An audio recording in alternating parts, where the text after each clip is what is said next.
right, we are back with the National Basketball Association here for Tuesday, January 21st, just like in college basketball today, because we always do 5 best bets for college basketball. I'll get to that in a second. We have 5 games in the NBA today. I guess headlined by, honestly, I don't know what the biggest game of today is. Legitimately, Nuggets, Sixers? I guess Nuggets, Sixers is the biggest game today, but who's even playing for Philadelphia tonight? We'll get to that. I'd say Lakers Wizards is the big game today, but it could be. I don't know. There's 5 games. We'll get to all of them in a second, folks. But if you have not yet, make sure to hit that subscribe button down below for some more daily NBA predictions here on the channel. Again, it just really helps out the channel a lot if you hit that subscribe button down below and leave a like. Also, earlier today, we posted our college basketball best bets at 8 a.m. this morning on the West Coast, 11 a.m. on the East Coast. Go check that video out. Link is in the description down below. And also, last night, we posted our PFL Champion Series, Nurmagomedov versus Hughes predictions. It's Dagestan versus Ireland 2. Yes, the first time was Habib versus Connor, and PFL is going to try to pull it off this week in the United Arab Emirates. So make sure to check our PFL predictions out. Link is in the description down below. On to the first NBA game for today. We start things off here. New York versus New York. New York versus Brooklyn. We got the New York Knicks taking on the Brooklyn Nets. All right, I mean, you know what? Good for the Knicks winning yesterday. They beat the Hawks. They played that game like it was Game 7 of the NBA Finals. But you know what? Good for the Knicks, right? Jalen Brunson, has a great night. Plays 40 minutes. Karl Anthony Towns plays 40 minutes. Josh Hart, 40 minutes. OG Anunoby, 40 minutes. Good for these guys, man. You win your playoff game in January. That's great. The Hawks have still beat you twice this season. Now they got to go on the road. Not like they got to go that far, but they got to play the Brooklyn Nets. I'm taking Brooklyn to cover this line, and I know the Nets are horrible sometimes, but I am taking Brooklyn to cover the 10.5 points. The Knicks are coming off a second half of a back-to-back, which doesn't always favor them because they're the Knicks. These guys play all the damn time. They never come out. They play again 40 of the 48 minutes in the basketball game. So a second half of a doubleheader doesn't always favor New York. Again, I think the Knicks win this basketball game, but I do think the Nets, surprisingly, yes, are able to keep it within single digits. Now, they are dealing with a bunch of injuries like they always are. D'Angelo Russell, questionable with left hamstring tightness injury management. No Zaire Williams. Trenton Wofford's out. Ben Simmons is questionable. Cam Thomas still out. Bojan Bogdanovic still out for this game, but you still get Cameron Johnson, and I believe the report came out today, or I know the report came out today, that the Nets are requesting 2 first-round picks in exchange for Cameron Johnson. I don't know if they're going to get that for Johnson, but if they do, I mean, Johnson's a good player. Is he worth all of that? I don't know. But I do think the Nets are able to overcome this somewhat with the game being at home. I just think they're able to cover. Again, I don't think they're going to win this game, but I think 10.5 is a lot. And again, it's just the Knicks coming off of that very hard game they played yesterday against the Hawks. Again, every Knicks-Hawks game is going to be tough.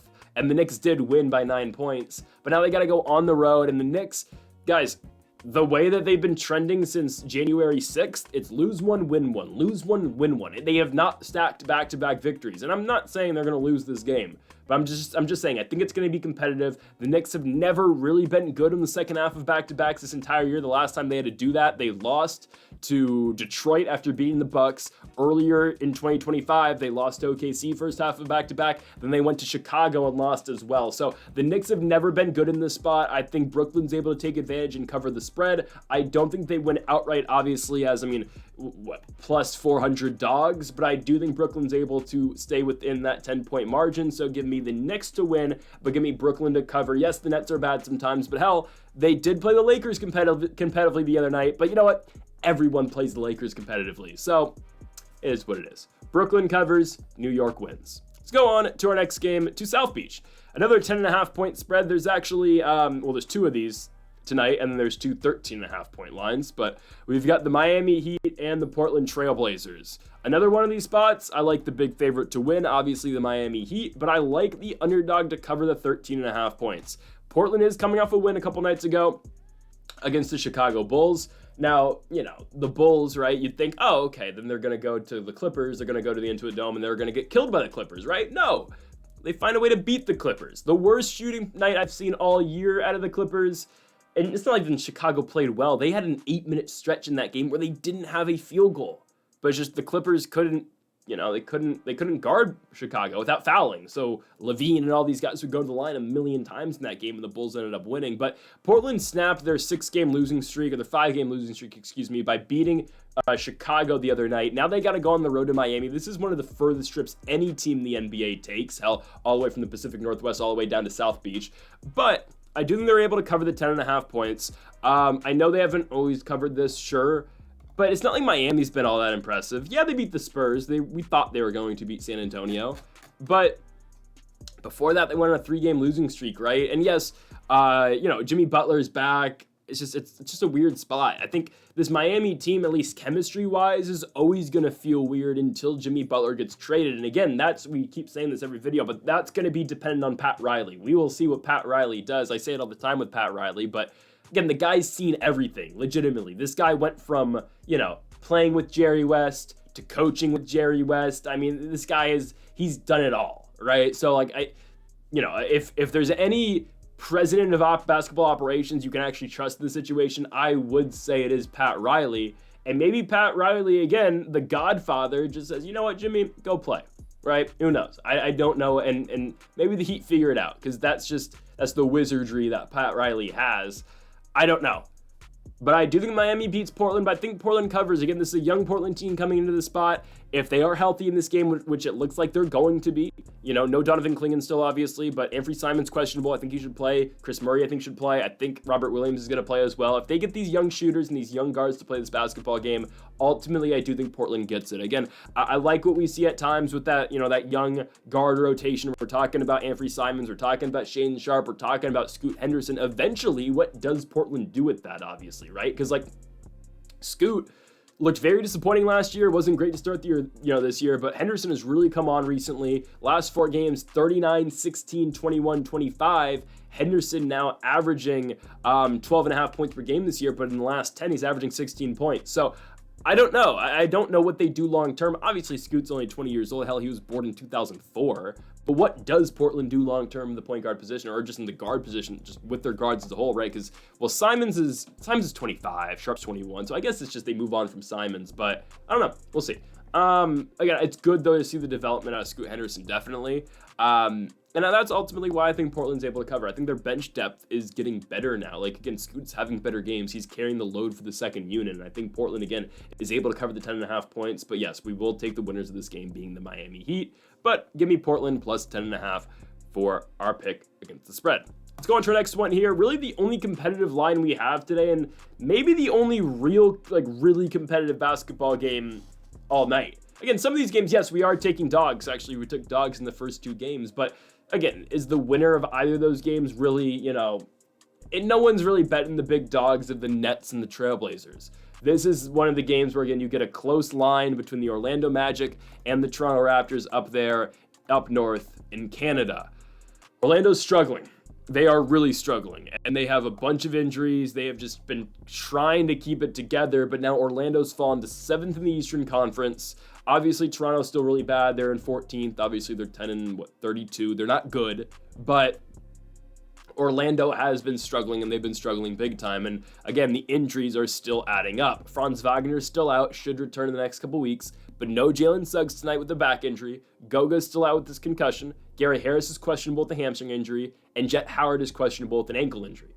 For the Toronto Raptors, again, a team that won back-to-back games against the Warriors and Celtics at home. They go to Milwaukee and lose, but now they return home again. I think IQ might not play this game. Yes, Emmanuel Quickley's out with a hip injury. Abaji's out with a hand injury, and Chris Boucher is questionable with an illness. But Toronto plays a lot better at home. Again, they've won 1 game in the United States all year long. It's against the Pelicans when the Pelicans were going on their super dry run this year. The Raptors play good basketball at home. It's just, is it good enough to beat Orlando? I don't think so. Again, yes, the injuries of the Magic are, really tough for them right now. But still, guys, the starting lineup still Anthony Black or Cole Anthony, whoever they start for Jalen Suggs, KCP, Tristan DeSilva, Paolo Banchero, Wendell Carter. You still get Jonathan Isaac off the bench. You still get, that's kind of it right now, actually. That's where they are going to struggle. It's that bench unit. But, I don't know. I don't think the Magic lose the Raptors. They've been losing a lot, yes. But I think they're able to still go on the road and beat Toronto. Hell, this was a Magic team at one point in time, man. They were 17-9, 19-12. Now they're 23 and 21. I think they get it together. Wendell Carter has been playing some really good basketball recently, and he's been great, actually. Put up, I think, 16 and 14 the other night, which is, again, really good for Wendell Carter production-wise. So I think Orlando's able to go on the road here and beat Toronto. The Raptors are dealing with some injuries, given it is just a Baji and quickly, obviously, Dick and Barrett and Barnes are still playing, and Jakob Poeltl's done a pretty good job at the center position this year for the Raptors. But I think Orlando is able to get it done. They are favorites in this game. They're getting -1.5, or they're 1.5 point favorites. They're -135 on the money line. I do like Orlando in this spot. Don't feel great about it, but again, I do think Orlando's the better team, and I think even with them, the travel obviously going from Florida all the way to Canada, and with the injuries, I think the Magic are able to survive. We're going to need a big game out of Banchero, who's been decent coming out the injury, obviously, and that's expected. Banchero is not going to, blow you away coming right off the injury. I think Orlando wins the basketball game. I think they cover the 1.5 as well. Not my favorite pick of the night, but honestly, this NBA slate, let's just be honest, is kind of brutal today. Give me Orlando on the road in Toronto. They should win and cover the spread as well. Let's go on to the second half of the TNT doubleheader, and yes, you have a -1,000 favorite in this game in the Denver Nuggets hosting the Philadelphia 76ers. Philly's still very injured, right? Joel Embiid's still out for the foreseeable future. When is this guy ever going to play? I don't know. No Caleb Martin tonight, no Kyle Lowry, a bunch of guys questionable in the form of Paul George, Andre Drummond, and Gershon Yabusele. Just all these injuries, man. It's difficult. It's really difficult. And Denver's been playing better. Jamal Murray probable for this game, not concerned. Peyton Watson probable as well. So both those guys are going to give it a go. And obviously you have Nikola Jokic, who damn well puts up a triple-double almost every single night. Held their last game in Orlando. Jokic, 20, 14, and 10. Again, another triple-double. So you get the Nuggets at home in this spot. Philadelphia East Coast team coming over to the Rockies, obviously, playing at altitude without Joel Embiid. This is just kind of set up for the Sixers to get blown out. And obviously, again, we say it every time, but it is true. Again, one of their best, production guys all year long is Jared McCain. And again, in a spot like this where no Embiid, potentially no Paul George, no Yabusele off the bench, no Caleb Martin who's another starter, no Kyle Lowry who's their backup point guard, Jared McCain would help this team so much in a spot like this. But again, they lose the guy who's potentially definitely was going to win Rookie of the Year. Now, I don't even know who Rookie of the Year is going to go to at this point. Is it still Edie? Or are we thinking Yves Missy? I'm going to look it up right now. I don't know who's the Rookie of the Year odds. We're going to take a quick intermission to check who is the betting favorite to win Rookie of the Year. And according to this website, Alex Sarr, Stephon Castle, Jalen Wells makes sense. Zach Edey's fell into 4th. Yves Missy now 5th. Isaiah Collier, Khalil Ware, he did put up a big night the other night. But man, this is just... it should be Sarr, I guess. It looks like Sarr's the best player in the class right now. Man, this is... Jared McCain still plus 5,000. I don't know how Jared McCain still has better odds. He's out for the year. He's got better odds than Tristan De Silva, who starts right now for the Magic. That's something. Anyways. Oh, that's PFL. Go check out our PFL video. Click the wrong one there. This is the wrong game too. My goodness. Give me the Denver Nuggets to win at home -1,000. And I think they cover the 13.5 as well. I just don't think the Sixers play competitive basketball in this one. Keeping it simple here. Yes, Tyrese Maxey will go off. Maxey's been trying to put this team on his back every single game they play. But they got to go to Denver. The Nuggets at home are really good. Jamal Murray is turning it up. Russell Westbrook's playing great basketball this season. Obviously, you get MPJ, you get Aaron Gordon, and you get, again, one of the premier players in all of the league. Obviously, I'm talking about Nikola Jokic. It is just a really brutal spot for Philadelphia here with the injuries. Obviously, no Embiid, and it's just, man, they've lost so many games now. They've lost 6 in a row. They lost the Pelicans, Magic, Thunder, Knicks, Pacers, Bucks. Their only win honestly, their only wins since the start of the year are the Nets and the Wizards. We talk about, maybe Philly can get into the postseason. Maybe they can sneak into the play-in. Well, now they're 2.5 games back of Chicago, who's been horrible. The Bulls are 6 games under 500, but the Sixers are 9 games under 500. They're only up 2 games on Brooklyn and 3 on Charlotte. Again, at this point, I wouldn't be surprised if Charlotte, who's on a 3-game winning streak, finds their way into the play-in. Honestly, it's crazy. But again, with the injuries for Philadelphia, I don't see them making the play-in at all. I think, again, Chicago or Charlotte probably does that. You know what? I'd be really interested. Are there odds to make the play-in? I want to know what the odds for Is this a thing? Okay, it is on FanDuel. I want to see this. What are the odds to make the play-in for the Sixers? This is not it. This is not it. Look what I searched up. Odds to make the play-in tournament. And you direct me to the daily games? To make playoffs. I mean, Philadelphia 76ers, plus 176, yes? People think this team's making the playoffs still? Like, how it compares to this? Okay, the Kings are minus 100. Spurs are plus 610, makes sense. Miami's minus 235. Lakers minus 162. Lakers minus 162, they're making the playoffs. Indiana now minus 1,000, wow. Golden State plus 118, makes sense. Cooper Flag has his own thing. Okay, this is literally just stupid. Okay, I'm sorry, we're going on a tangent here. But why would you bet on who's going to draft Cooper Flag? It's a lottery. You're just literally playing the lottery here. Charlotte.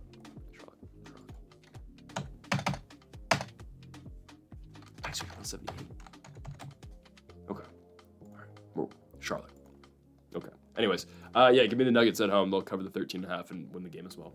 Next up, going to Los Angeles. I'm wearing the Lakers jersey, obviously. You know what we do here. I'm actually taking the Wizards to cover. Yeah, I know. I'm trying to put the Lakers bias aside because I don't see a world where the Lakers lose to the Wizards. And if they do, I'm not going to be happy. Right? It will be insanity if this Lakers team cannot beat Washington. I fully expect them to beat the Washington Wizards. I don't fully expect them to cover 13.5, though. The way the Lakers have been playing, no, they can't cover 13.5 against anybody. They are slow right now. They're getting outworked. They're not shooting the ball that effectively. And I don't think Anthony Davis is playing today. AD is questionable due to right calf soreness. They're not going to play AD. I don't think they're going to. Why? They get the Celtics in 2 nights.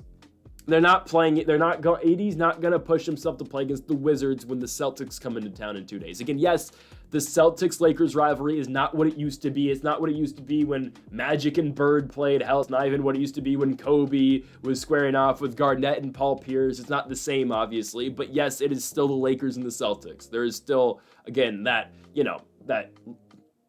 50-year rivalry. No, Magic and Bird did not play 50 years ago. That 40-year rivalry. Yeah, I don't know. It's coming up on 50, isn't it? 1980. Damn. I'm talking like I was around back then. Anyways. But right? I mean, it's been, that's still a thing. So I don't think AD plays this game against the Wizards. Just like how AD didn't play the Nets game, and sure, AR at 38 points that game. Big night for Reeves. Just like how AD didn't play that Nets game, I don't expect him to play the Wizards game because it's one of these games where, all right, East Coast team comes into town. It feels like a game. All right, the Lakers should just have it in the bag. I am glad to see Austin Reeves is not on the injury report. Went out with an injury, or at least, I don't know, I think he landed weirdly in the end of the Clippers game, did not return. I'm glad the game was basically over at that point. I'm glad AR is not even on the injury report, so AR is playing, he's perfectly fine. LeBron James is probable. Again, yes, we expect LeBron to play games like this. He's only got probably 2 more seasons left. I'd expect LeBron to play games like this. Jalen Hood-Schifino is just always going to be out, and Jared Vanderbilt, I guess, is coming back soon. He's been recalled from the South Beach Lakers, so maybe Vando comes back soon. But the Lakers are coming off that embarrassing loss to the Clippers. Yeah, they played well in the third quarter, but then they just couldn't keep it together in the fourth. They were horrible in the first half. Nothing much to say about that. And I know the Wizards are not good. They're not. Sacramento just beat them by 23 points. Warriors beat them by 8. Suns beat them by 7. Timberwolves beat them by 14. But guys, this is the Wizards Super Bowl. It was their Super Bowl against the Wizards. This is their other Super Bowl. Because their 2 best players, Alex Sarr is good, but their 2 veteran, I guess, kind of players. They're older players. Jordan Poole and Kyle Kuzma. They're playing their former teams, right? Kuzma's playing the Lakers, and it was a big-time game for the Wizards when they went to San Francisco to play for Jordan Poole. And I know it's been a while since Kuzma's been on the Lakers, but this is their game where they're playing Kuzma's former team. They're going to show up and play. And yes, they're 6-35, but the Wizards will show up to play this basketball game, also because they're playing the Lakers and they're playing LeBron James. It's just a thing, guys. Just a thing. They're going to play hard. The Wizards are going to play significantly harder in this game than what they did a couple of nights ago in Sacramento. I know they're in the midst of a long road trip. They don't come home until the 29th of January. My goodness. And hey, maybe this is Jonas Valanciunas' tryout game, right? It's his tryout game for the Lakers. Put up 23 and 12 in the Kings game. Actually led the Wizards in every stat. 23, 12, and 3. That led the Wizards in every stat in that game.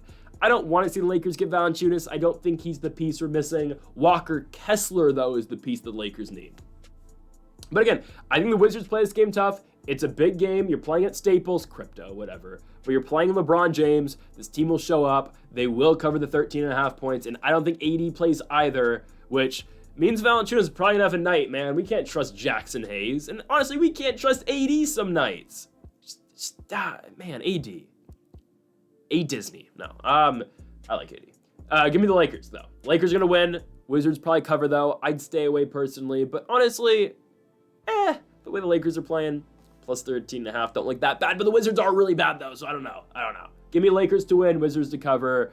But this slate as a whole today, man, in the NBA is just really tough to bet on. If you're looking for stuff to bet on today, I'd highly encourage you to watch our college basketball best bets. I think there's way better value in college basketball today than the NBA. But again, here are my picks like we pick them every single day. So folks, thank you all for watching our NBA predictions for January 21st. If you have not yet, though, make sure to hit that subscribe button down below for more. Make sure to leave a like if you did enjoy the video. Make sure to comment if you do disagree with any of the picks. Folks, thank you all for watching, and Mamba forever.